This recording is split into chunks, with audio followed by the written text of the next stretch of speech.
Hello everyone, welcome back to our YouTube channel Priyanka's MindSphere.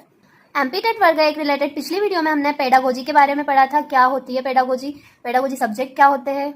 अब इस video में हम लर्निंग थ्योरीज पढ़ेंगे, सीखने के सिद्धांत।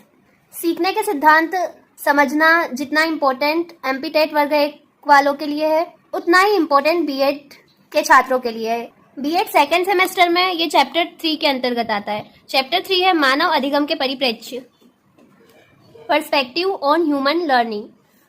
तो सबसे पहले तो अधिगम क्या है, तो ये पहले भी हम बता चुके हैं, अभी फिर से रिवाइज कर रहे हैं। अधिगम एक ऐसी प्रक्रिया है जो इंसान के व्यवहार में स्थायी परिवर्तन लाती है। यह जन्म से लेकर मृत्यु तक जीवन पर्यंत चलता है और यह अनुभवों, पर्यावरण और प्रतिक्रियाओं से प्रभावित होता है।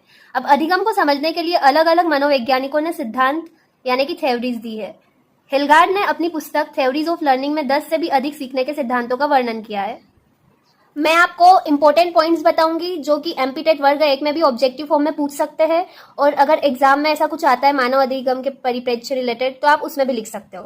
तो इसमें इतना पॉइंट इंपॉर्टेंट है। फिर सेकंड, फ्रेंसन का कथन सराहनीय है कि सिद्धांत न तो ठीक होते और न गलत, वे केवल कुछ विशेष कार्यों के लिए कम या अधिक लाभप्रद होते हैं। मतलब अलग अलग सिचुएशंस के लिए, अलग अलग पर्सन्स के लिए अलग अलग थ्योरीज वर्क करती है। लर्निंग थ्योरीज के द्वारा हम ये समझते हैं कि हम कैसे, क्यों और कब सीखते हैं। ठीक है। प्रोफेसर चौहान के अनुसार अधिगम के सिद्धांत अधिगम प्रक्रिया में शामिल व्यवहार के कारणों को समझाने का प्रयास करते हैं। अगर कोई व्यक्ति किसी प्रकार का व्यवहार कर रहा है तो उस टाइप का व्यवहार वो अगर कर रहा है तो कारण क्या है। अब बात आती है अधिगम के सिद्धांतों के वर्गीकरण की। Classification of theories of learning या तो फिर क्लासिफिकेशन ऑफ लर्निंग थ्योरीज। ठीक है। मनोवैज्ञानिकों ने अधिगम सिद्धांतों को 5 प्रमुख भागों में बांटा है। तो सिद्धांत का नाम है, फर्स्ट है व्यवहारवादी सिद्धांत, बिहेवियरिज्म का। तो ये किसने दिया था? थार्नडाइक, स्किनर और पावलोव ने। फिर सेकंड है संज्ञानात्मक सिद्धांत, कॉग्निटिव थ्योरी। ये दी थी पियाजे, कोहलर, लेविन और गेस्टॉल्ट ने। फिर थर्ड है सूचना प्रसंस्करण सिद्धांत, इंफॉर्मेशन प्रोसेसिंग थ्योरी। इसे आधुनिक मनोवैज्ञानिकों द्वारा विकसित किया गया। फोर्थ है मानवतावादी सिद्धांत, ह्यूमनिस्टिक थ्योरी। इसे कार्ल रोजर्स और एच मैस्लो ने दिया। मैस्लो को मास्लो भी कहते हैं। ठीक है। अलग अलग बुक्स में अलग अलग तरीके से लिखा है। फिर फिफ्थ है सामाजिक संरचनावादी सिद्धांत, सोशल कंस्ट्रक्टिविस्ट थ्योरी। ये वाइगोत्स्की और बंडूरा ने दी थी। अगर आप ये टेबल को याद कर लेते हो तो इसमें से एक ना एक क्वेश्चन आपके एमपीटेट वर्ग एक एग्जाम में आ सकता है। और बीएड वाले स्टूडेंट, बीएड के प्रशिक्षणार्थी अगर ये टेबल को याद करते हैं तो अगर एग्जाम में कोई सी भी थ्योरी पूछी जाएगी, मान लो व्यवहारवादी सिद्धांत, तो आपको अगर वो साइकोलॉजिस्ट का नाम याद होगा तो आप स्टार्टिंग तो कर ही दोगे कि हाँ ये थ्योरी ये साइकोलॉजिस्ट ने दी थी। और फिर जब हम डिटेल में थ्योरीज को देखेंगे, पढ़ेंगे, तो आपको ऑटोमेटिकली याद आ जाएगा कि उन्होंने अपनी थ्योरी में क्या कहा था। इसलिए ये टेबल आप अपनी नोटबुक में नोट डाउन कर लीजिएगा, क्योंकि ये आपकी थ्योरी एग्जाम में भी हेल्पफुल है और आपकी कॉम्पिटिटिव एग्जाम में भी। अधिगम को अच्छे से समझने के लिए इन सभी सिद्धांतों का अध्ययन करना जरूरी है। कोई भी सिद्धांत सही या गलत नहीं, बल्कि सभी का उपयोग अलग अलग परिस्थितियों में किया जाता है। अब हम बात करेंगे व्यवहारवादी अधिगम सिद्धांत की। ये जो बुक में 1.3 है उसको मैंने चैप्टर 3 और 1.4 को चैप्टर 4 नाम दिया है।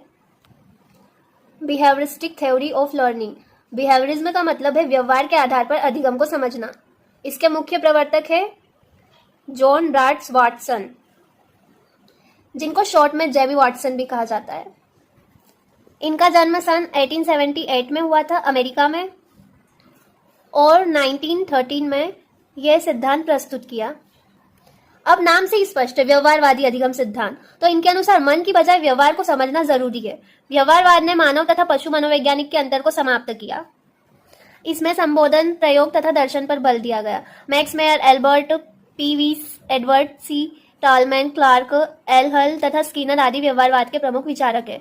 मनोविज्ञान को वास्तविक धरातल पर व्यवहारवाद ने ही लाकर खड़ा कर दिया। व्यवहारवाद का विकास पशु मनोविज्ञान से हुआ। मानव व्यवहार का अध्ययन यह पशु व्यवहार के आधार पर ही करता है।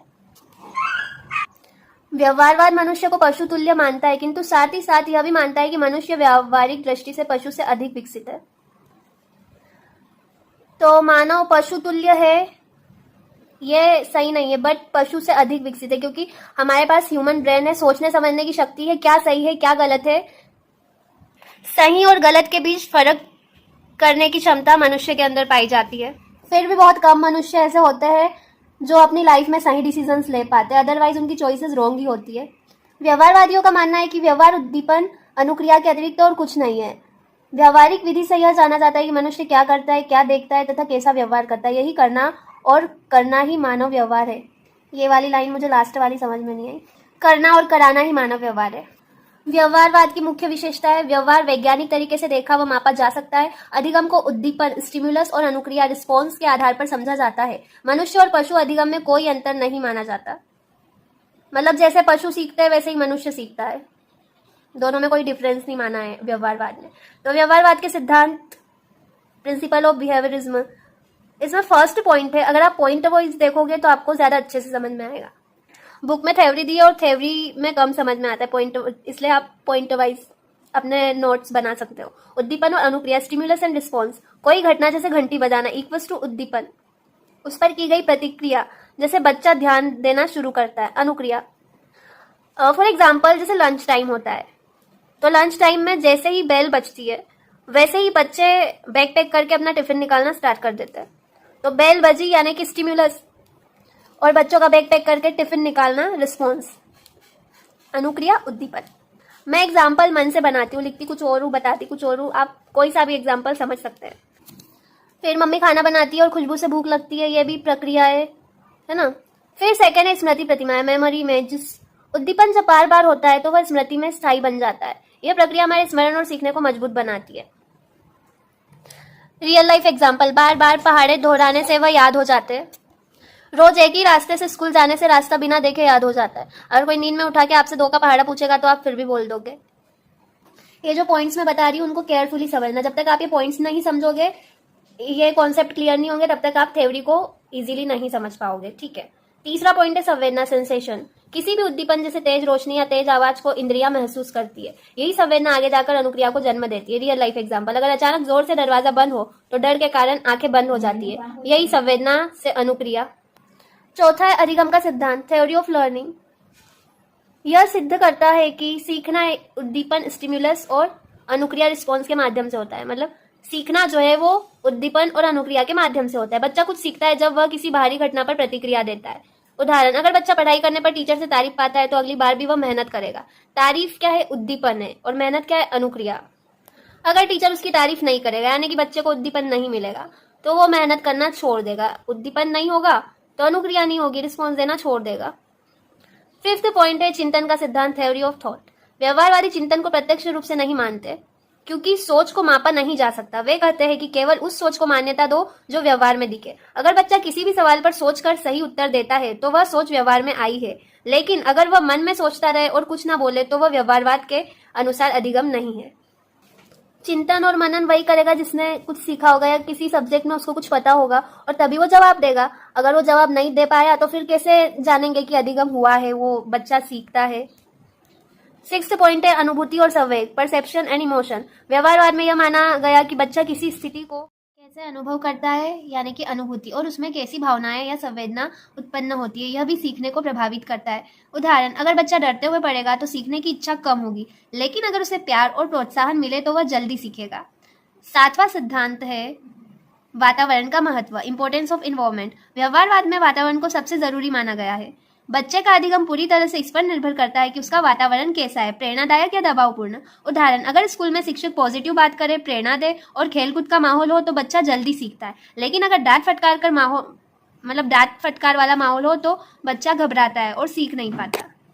तो ये 7 पॉइंट्स आते हैं व्यवहारवाद के सिद्धांत के अंतर्गत। आई होप कि आपको रियल लाइफ एग्जाम्पल के साथ ये सारे पॉइंट्स क्लियर हो गए होंगे। आपको व्यवहारवाद का मतलब पता होना चाहिए। मतलब व्यवहारवाद का सिद्धांत जो है वो एक ऐसा सिद्धांत है जो यह मानता है कि अधिगम बाहरी व्यवहार में हुए परिवर्तनों द्वारा मापा जा सकता है। यह अधिगम को अभ्यास और पुनरावृत्ति का परिणाम मानता है। व्यवहारवाद ये मानता है कि बच्चा वातावरण से सीखता है और इनाम या दंड द्वारा उसके व्यवहार को बदला जा सकता है।